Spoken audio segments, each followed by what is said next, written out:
Hello from San Antonio. This is Siren, and this will be the fourth installment or episode of Synastry Soup, looking at a subscriber's natal chart.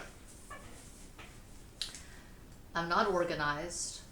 I have a fuck pile of notes, but I just put my makeup on a whim, and I've got the natural light, and so I wanted to capture this on camera. I usually don't make videos during the daytime because I'm sleeping, so this is a novelty. You can see my green eyes. Look. Okay, here we go. I've got the dry erase board.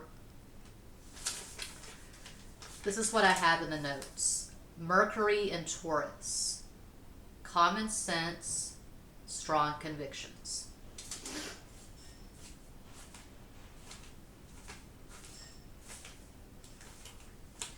You're going to have that with Mercury in any of the earth signs, Mercury in Capricorn, Virgo, Taurus. But with Mercury in Taurus, the strong convictions are going to seem stronger, more stubborn, because Taurus is a fixed sign. Moon in Leo, so that's some more fixed energy. Got hair in my lip gloss. Moon in Leo, fun-loving. You need a fun partner you can laugh with. Dramatic, strong, and emotional expression. You love comedy, but it's toned down because the Moon in Leo's in the 10th house, the house of Capricorn, so it's a more serious Leo moon. Moon in the 10th house, the expression of that moon is going to be confident, serious, and you're going to prefer long-term relationships, no flings, no hit it and quit it. With Moon and Leo in the 10th house, I don't see hit it and quit it. I don't see casual. I don't see shallow. Venus in Gemini, opposite Pluto in Sagittarius. That's pretty intense. Pluto brings up the dark side, the shadow side of love and sexuality. Jealousy, possessiveness. There's going to be this desperate need to establish trust, and you're probably going to have some abandonment issues. It's like I was saying in my last Synastry Soup video, talking about Mars square Pluto, how I have that in my natal chart, and two of my exes also have that, Mars square Pluto. If you have Mars square Pluto or any serious Pluto aspects impacting the personal planets in your natal chart, like a Venus opposite Pluto, you're going to have to do some shadow work. So, this is my latest, my newest journal that I use exclusively for shadow work, and I've been scribbling furiously these past few days.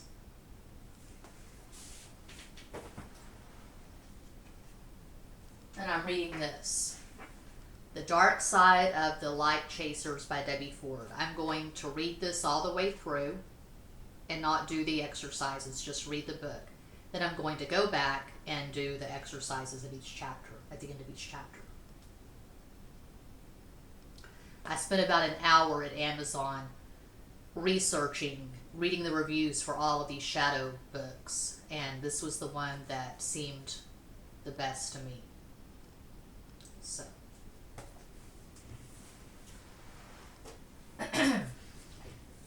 okay, so, yeah, Venus opposite Pluto, it's really important that you do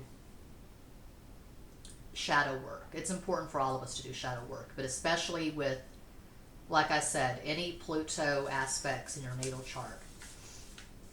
If you have any scorpionic or platonic energy, you're going to have to work through the shadow. How do you feed the 10th house Leo moon? Your appetite is going to be not sugary and shallow, but savory and spicy. So you're going to feed a 10th house Leo moon with authentic connections, affection that is not feigned, real love, big love, not fake. Diamond, not cubic zirconia. To make an association using food, think of a bowl of spicy chili with cold beer. Books, music, in-depth conversations, lusty sex. Okay.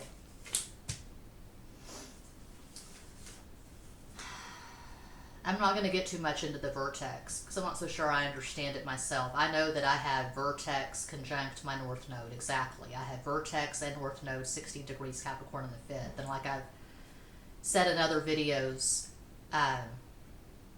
my south node being in Cancer, I feel like my comfort zone is staying at home and baking cookies. Being on camera is not my comfort zone. That's absolutely my north node in Capricorn in the 5th. But vertex attracts circumstances.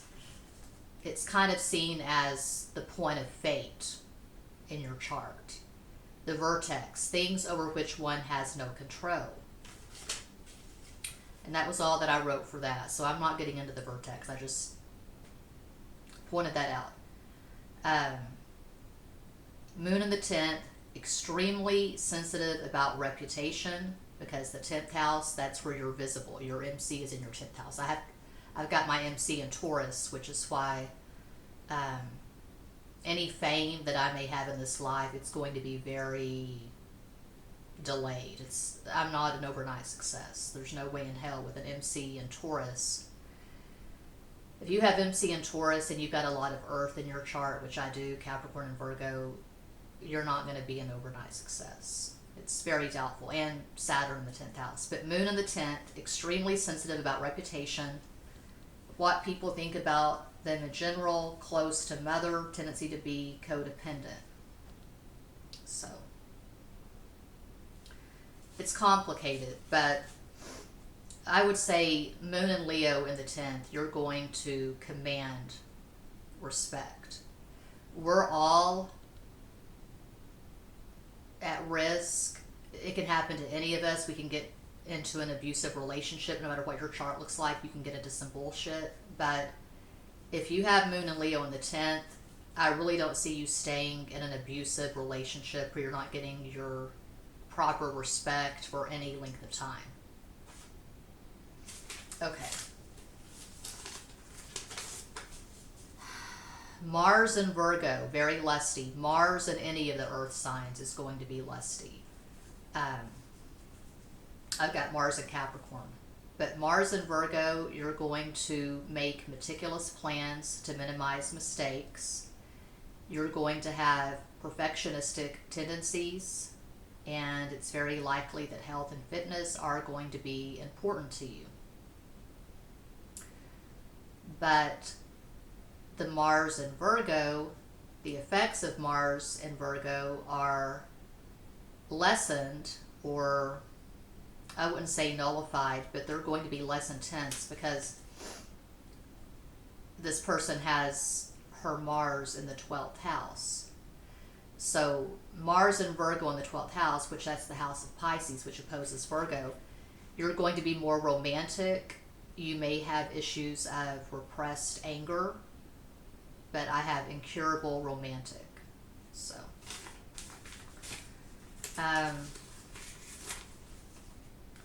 yeah, again, Mercury in Taurus, practical thinker, efficient with words, methodical, carefully considers all options before making a decision. Yeah. Moon sextile Venus. So her Moon in Leo sextiles her Venus in Gemini. Your natural emotional responses and habit patterns support what you value in relationships and how you receive love. So a sextile is a favorable aspect. It's positive. Moon in Gemini. Moon in Leo. Leo and Gemini play well with each other. They support each other. So if you have Moon in Leo, sextile Venus in Gemini, there's not going to be much discrepancy between what you want That's Venus. What appeals to you and what you need. The moon is what you need at a very primal level. So your wants and needs are pretty much going to be in agreement. So you're going to have an easier time than the average person of attracting a partner who you're attracted to the partner. Aesthetically, you have the same taste in music, art, books, whatever, but also on a primal level, you satisfy each other's needs. You have your needs met by that partner. So, Libra Rising, usually if you have Libra Rising, you're going to be really fucking good looking, better looking than the average person. That's for men and women. You're going to seek harmony. You're going to have a tendency to try too hard to please others. You could have a tendency to put others before yourself. So, Venus in the 8th house, that is Scorpio. So, Gemini and Scorpio, those are very different energies. So, to have Venus and Gemini in the 8th, it's going to seem contradictory at times. Because you're probably going to be good at being glib in social situations. You can make conversation with just about anyone. You can chat up anyone without any trouble. But to have Venus in the 8th, that's very deep. So you're going to be drawn to the mysterious and the esoteric. You are going to be adept at putting lovers at ease. You're going to be adept at seduction. And you're going to be a magnet for generous partners. Partners who want to spoil you with material things. Venus in Gemini, a sapiosexual. If you're a sapiosexual, that means smart people turn you on. Intelligence is a turn on. Easily bored, eclectic taste. The 8th house, the house of Scorpio, there's going to be a fear of abandonment and betrayal. And I have in quotation marks. It is healing to be wanted. Yes. When someone really wants you, when they crave you, I would say in your totality, they want the whole package. But even if they just crave you on a sexual level, it's going to be healing. Venus in Gemini, you're not going to be satisfied unless it's intense and intellectually stimulating. You have to respect your partner intellectually.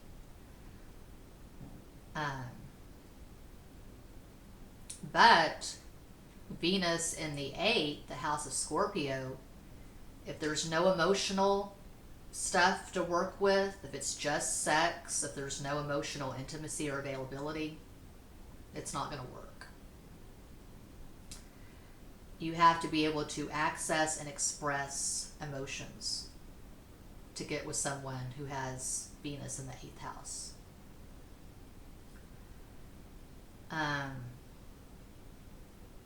Your ideal partner is going to be very financially healthy, independent. This is going to be someone who also has a good relationship between his Venus and his moon. So you're both getting what you want and need in the relationship. That sounds really fucking generic. I'll try to use an example of this. Try to provide an example. Okay. Let me draw on the very diverse experiences that I've had in my 48 years on this planet. Okay. My most recent ex. So his Venus in Aquarius makes a tight square to his moon in Taurus. We have the Venus conjunction. His Venus is 15, mine is 16 Aquarius. My Venus does not aspect my moon in Virgo because, like I've said numerous times, I'm not an expert astrologer, and I don't fuck with the minor aspects. I don't look at the biquintiles or the semi-sextiles or whatever. I look at the squares, the opposition, the conjunction, the opposition, that's it. Trines. So my moon at 6 Virgo does not meet up with my Venus at 16 Aquarius. Anyway, okay, that relationship. I am intensely creative. I'm a writer. Shameless plug. I just got this from eBay. Clown Gravy by Ham Lexington, one of my pseudonyms. I started skimming through this and I was amazed. I was laughing out loud and I said, where the fuck did this come from? How did I come up with this stuff? It's crazy. I'll read an excerpt at the end of the video. But I'm intensely creative. I'm a writer. I want to be a musician. I still need to learn how to play my guitar. I keep saying that. I've not learned a single chord. Guitar and piano. I want to learn. And I sing on my channel and I get all kinds of hate, but I'll continue to sing because I enjoy it. It puts me in a high vibration. So, and I do visual art. I was going to show my paintings on camera, my 2 latest paintings, but they're in the den. I'm not going to get up and leave the room. So I'm not great, but I enjoy it. And I'm always sketching, drawing. I go through numerous journals, 3 or 5 journals every year. And my ex, not creative at all. So I don't want to provide too many details. I don't like talking about him as much as I do, but it seems like every video that I do on the webcam, I'm talking about the guy. But just as a point of reference, okay, so we don't have much of anything in common. There's an age gap, different cultures, different ethnicities. The casual observer would not put the 2 of us together. We're not a match, okay? But when it comes to sex, that was always good for us. We were good at the sex part. We were really good with our chemistry. That was on point. What finally killed the relationship was that we didn't speak the same love language, and he just couldn't meet me emotionally. There was nothing there. There was nothing really to work with. Because I'm very emotionally expressive. I cried on camera in my last webcam video. I'm all about transparency, and he's very repressed. He's very closed off. But anyway,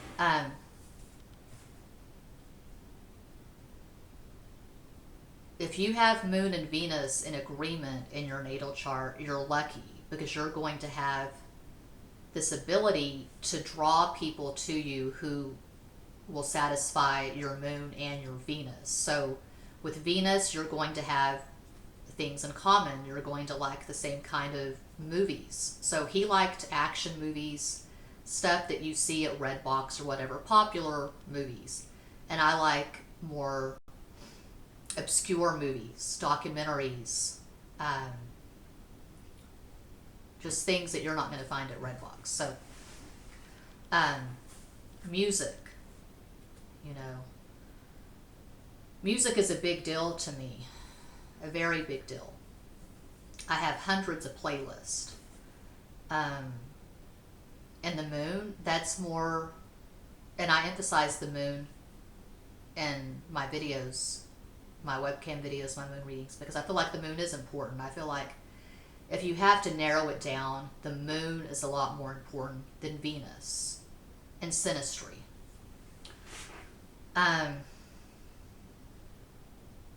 The moon is just, it's this ever-present energy. It's your pain body. It's your feelings and emotions. So you want someone who is an energetic match for your moon.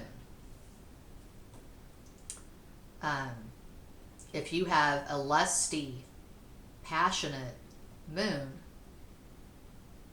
like I do, moon and Virgo in the first, so I've got an earth moon and a fire house, or like this subscriber who has a fire moon and an earth house, moon and Leo in the house of Capricorn, the 10th house, that's very lusty. You've got to be with someone you can have good sex with. That's just bottom line. And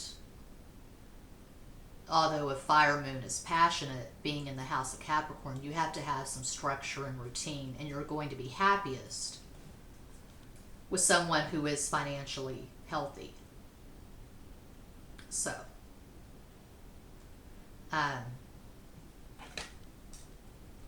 what else? 7th house Mercury, which I have that, but my Mercury is in Pisces in the 7th.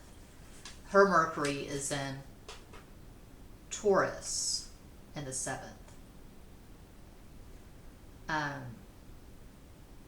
Yeah, her Mercury is at 0 Taurus in the 7th house, which is the house of Libra. Logical, no nonsense, no fluff. Okay? It's a Venus house and a Venus sign because Venus rules Libra and Taurus. No vulgarities, intelligence, verbal expertise, good with words, adept with language, verbal expression is likely the love language. So, although my Mercury is in the 7th house, the house of Libra, I use vulgarities a lot. And you wouldn't think, I mean, Mercury in Pisces in the 7th house, you wouldn't think someone would use a lot of vulgarities. But I do. Maybe it's all the stuff in Capricorn and Virgo, but I'm very vulgar. And I have the houses here. Okay, houses 1 through 12. The first house is the physical body, health, and temperament. The second house, which is Taurus, that's possessions and principles, moral values, ability to earn money. Third house, Gemini, relating or relations, communication, siblings, writing, everyday thinking. Fourth house, that's Cancer, domestic life, the grave, beginning and ending of life. The fifth house, Leo, joys, pleasures, hedonism, gambling, children, creations, music, art, books, romantic sex. Romantic sex as opposed to the sex you find in the 8th house, which we'll get to that. That's Scorpio. 6th house, work, service, sacrifice, Virgo. 7th, Libra, partnerships, marriage, the other party. So just the other person. It's a relationship. 8th house, that's Scorpio, death, power plays and sex, kinks, fetishes, joint resources, inheritance. So 50 Shades of Grey, where there are power dynamics and sex, like BDSM, that's very 8th house. And BDSM is not always about the gags, the whips, the chains, the accessories. It can just be psychological without any outward stuff. 8th house, I would say, is the house of the mind fuck. Okay. And power plays. The 9th house, religion, long journeys, dreams, wisdom, Sagittarius. 10th, Capricorn, status, success, ambition. That's where you'll find your MC, your public persona. 11th house, Aquarius, hopes, wishes, friends. 12th, Pisces, confinements, hospital, prison, addiction, loss, limitation. It's not good, from what I've read and what I've experienced, to be with someone who has a lot of stuff in your 12th house or vice versa. Okay? There's going to be a lot of enabling if you're with someone who shows up in your 12th house. I was just talking to a counselor online about this in a therapy session. And I won't get into it. I'll just say this. This ex of mine who has his sun and moon and Mars in Leo, my 12th house, enabling. And if you're hungry for growth, if you want to move beyond your addictions and be a better version of yourself, someone who has stuff in your 12th house, they're going to tend to hold you back. So, okay. I think I covered everything here. And I don't know what I will use for the title. I don't know how to put it all together and make it concise.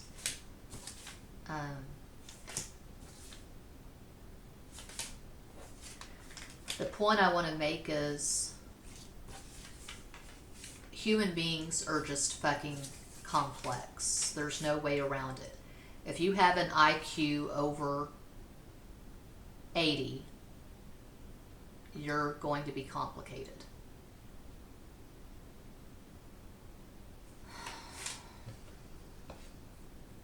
Some people have more simple charts than others. Some people, like I've said, you know, if you've got just one element in your astro combo,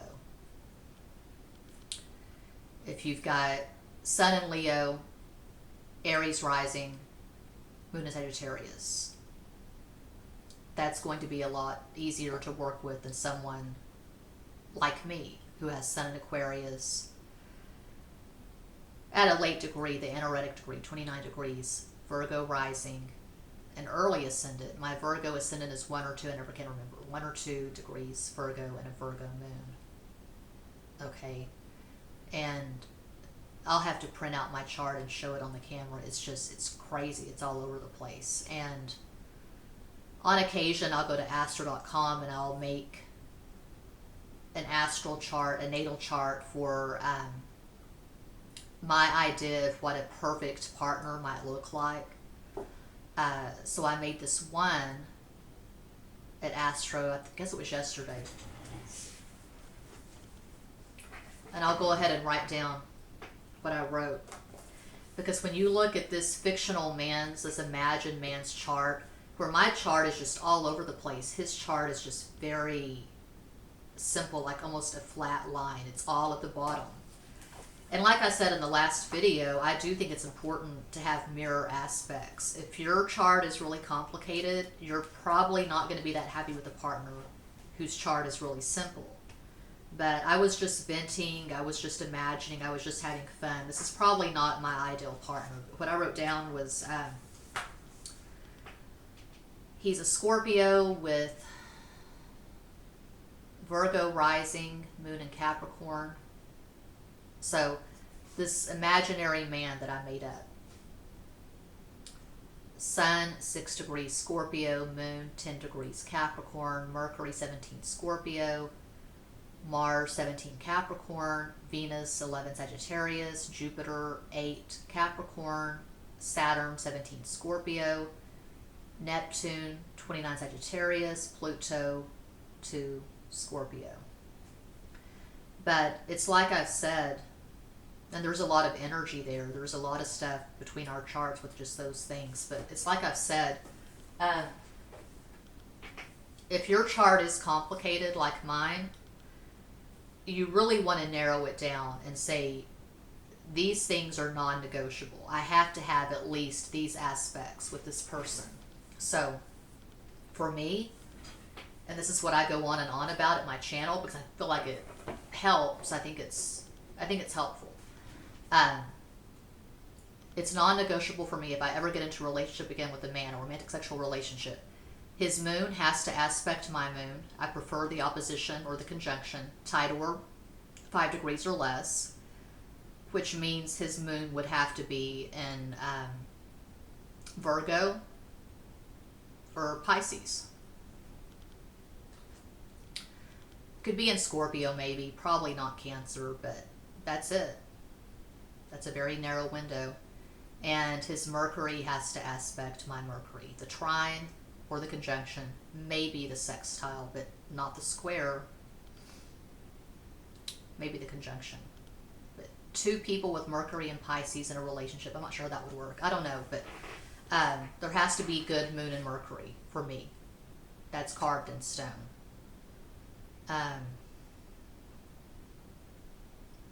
That's it.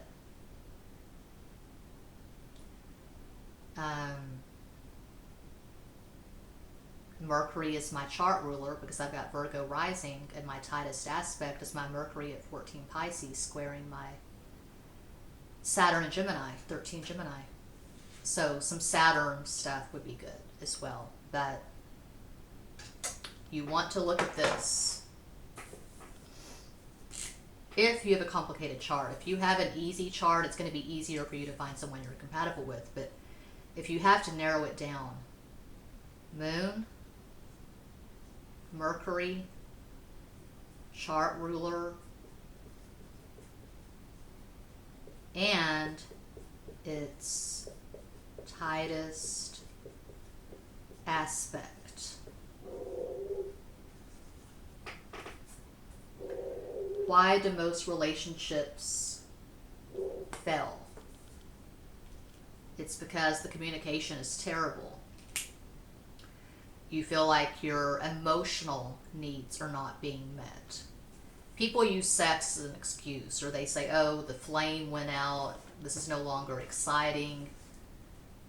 If that's your reason for leaving a relationship, you're going to keep attracting the same kind of partner again and again. You're going to just be there as long as it feels good, which that doesn't last forever, that being in love phase, and you'll just go on to the next person. You can do that indefinitely, you know. And I speak from experience because, again, like I've said numerous times at this channel, I do consider myself a love addict and a codependent in recovery. I love that in-love feeling, and once it comes down to, because it's easy to seduce someone. It's easy to get someone to fall for you, you know, to a certain point. I mean, I'm 48 years old now, so I don't have the power that I used to have. But when it comes down to maintaining the relationship, you got to have respect. You got to have good communication, and you've got to feel good around each other. I mean, feel good at a cellular level, and that's your moon. So you have to take care of yourself first. You have to feed your moon before you can expect a partner to feed your moon. So you got to find that high vibration in yourself first and foremost. And that's what most of us are trying to work on. I mean, I know I am with my journals and meditation and being mindful mostly of what I eat. I just got some miniature Heath bars from Amazon fresh, but you know, smoothies, salads, oatmeal, fun stuff, you know, but it makes you healthy or whatever.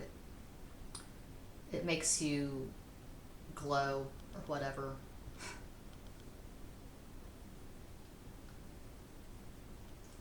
I think of Trish Paytas when I'm going through all the cliches and I'm saying, yeah, you need to meditate and you need to be mindful and conscious of what you eat. And according to her videos, Trish Paytas is living her best life right now, going from drive-through to drive-through with her fiance.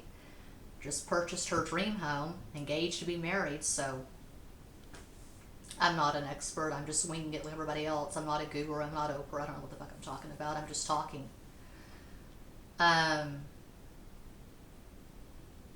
But I came to this astrology, the tarot, out of a deep need to finally get it right in my late middle age. And I may never get it right. I may never be in a dream relationship that lasts. So, I'm going to do a quick card of the day, a quick reading for the collective, a card of the day, and then I'll read an excerpt from Clown Gravy. Card of the day for the collective. Tell me something good.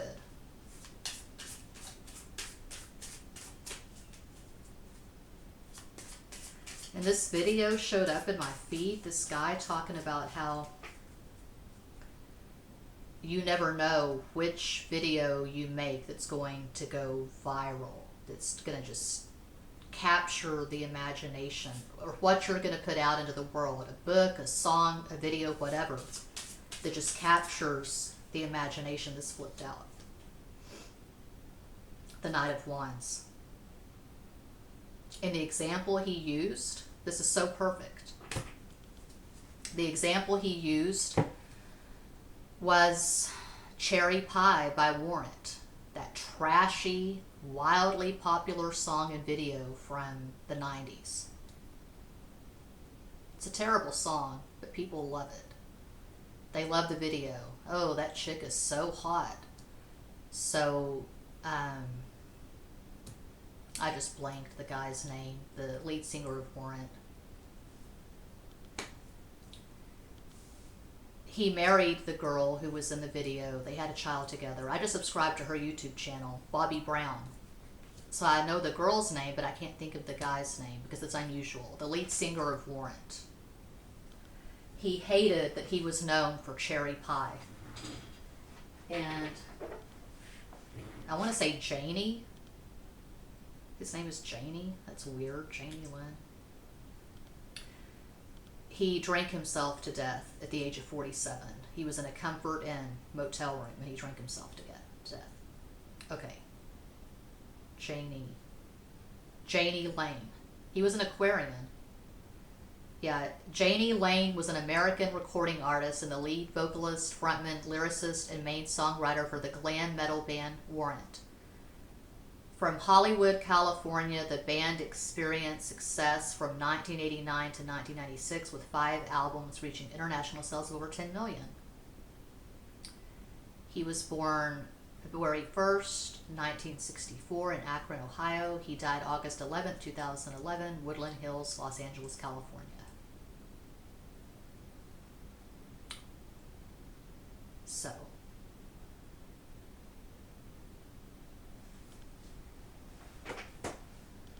what was my point? Oh, well, Cherry Pie. There you go. Knight of Wands. Sex.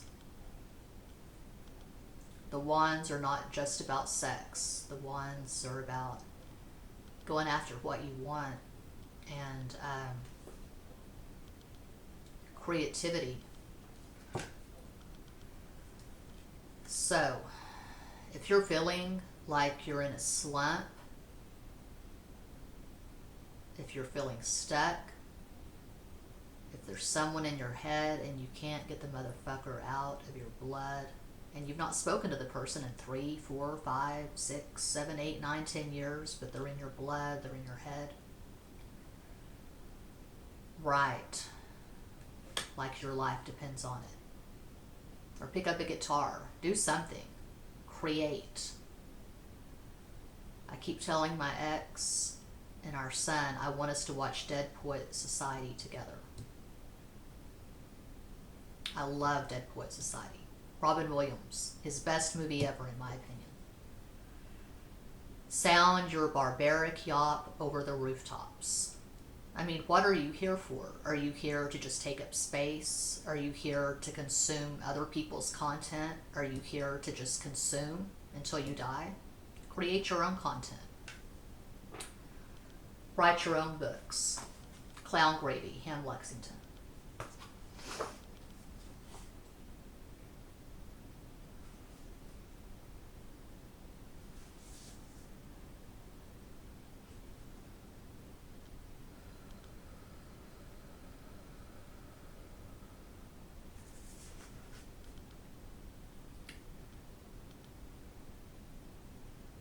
The power of the well-armed redneck, the power of the Apostle Paul quoting homeowner, the power of the sex-trafficked pussy, the power of the wealthy 47-year-old woman and her 20-year-old cabana boy, the power of the purchase, the power of the quick trip to Juarez for cheap cigarettes and tequila and silver skull rings.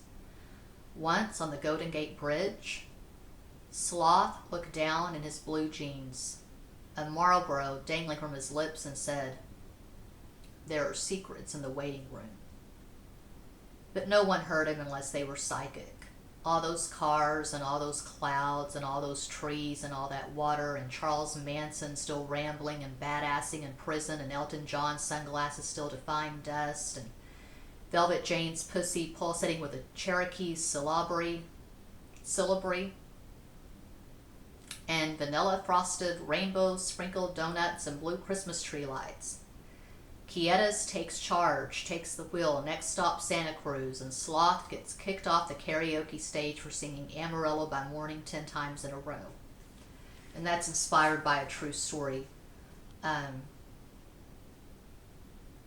Bullshit Rodeo, my novel at Amazon. So I lost the man I loved, who meant the world to me. And I sang my heart out. I got drunk off my ass on Shiner Bock, or some kind of beer. Do they have Shiner Bock in California? It's a Texas beer. I got drunk off my ass on beer in a bowling alley karaoke bar by the boardwalk in Santa Cruz. I went up there and I sang so many times, the DJ finally said, "You've had enough turns. I'm going to cut you off." Sat down. My friend was an alcoholic in recovery, so he had a pitcher of 7-Up. I poured the pitcher of 7-Up over my head, and the security guard asked me to leave the bar. True story. "Sloth, baby, I'm going to buy you a beer," the whore said. She smelled like blue cotton candy and looked like Drew Barrymore swirled with Shirley Temple. "Since when do whores buy beer?" Sloth asked, squeezing the whore's left tit. "Since now. I'm in love for the first time in my goddamn shit-ass life, motherfucker." In the motel room they played Scrabble and the whore won. Her name was Kentucky. Sloth asked her if her great-grandfather fought in the Civil War. "Bitch, please. I was born in 1984. My great-grandfather fought in the Jim Beam War. He lost." "Look, baby, I don't want anything weird, dig? I'm a straight vanilla son of a bitch. So you want a half and half? I like my coffee black." "So I'll suck and ride your dick. That'll be $500. "Who blew up my Twitter feed with that noise? Do I look like Bob Dylan?" "You look better than that, asshole. That's why I'm giving you a discount." "Baby, I've been around the block more times than you realize. Don't be fooled by my sexy Texas accent. I'll give you $100 and buy your breakfast. Bueno?" "If you want me to spend the night, it'll be more than 100. I don't eat breakfast." 200 in my phone number. I'll be a repeat customer. I might even fly your butt to San Antonio for Thanksgiving. Love me some white meat. "You got yourself a sugar baby, Poppy. Love me some brown meat." It's so controversial, but it gets crazier than that. I don't think it's available at Amazon anymore. I think they took it down. So that's a photograph I took when I lived in a glorified cow pasture south of Dallas. That's where I wrote Bullshit Rodeo. This terrible rent house. I smoked back then. So, make your own noise. By God.